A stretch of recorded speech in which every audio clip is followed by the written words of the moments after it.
નમસ્કાર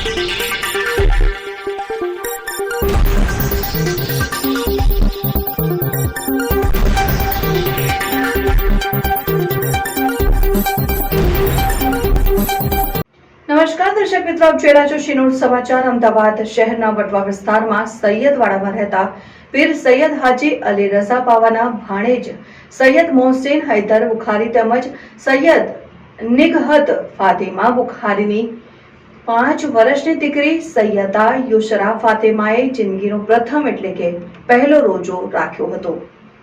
આગ ઝરતી ગરમીમાં પણ આ માસૂમ બાળકીએ રોજો રાખીને સબ્ર, ધૈર્ય અને શુક્રનો પૈગામ આપ્યો હતો। નાની બાળકી રાખેલા રોજાના ઇફતારીના સમયે બાળકીના નાના, નાની, દાદીમા અને ફોઈઓએ સૈયદ યુસરા ફાતિમાના હકમાં નેક દુઆ માંગી હતી। ઇફતારી સમયે ઉપસ્થિત રહેલા પીર સૈયદ અલી રઝા બાવાએ પણ સૈયદ યુસરા ફાતિમાના ઇલમમાં અને ઉંમરમાં બરકત અતા ફરમાવે તેવી અલ્લાહ પાક પાસે તેઓના હકમાં દુઆઓ માંગી હતી। સૈયદ યુસરા ફાતિમાએ જિંદગીનો પ્રથમ રોજો રાખતા બુખારી સૈયદ પરિવારમાં ખુશીનો માહોલ જોવા મળ્યો હતો। રિપોર્ટર રાજુ મંસૂરી, શિનોર સમાચાર ન્યૂઝ, વાઘોડિયા।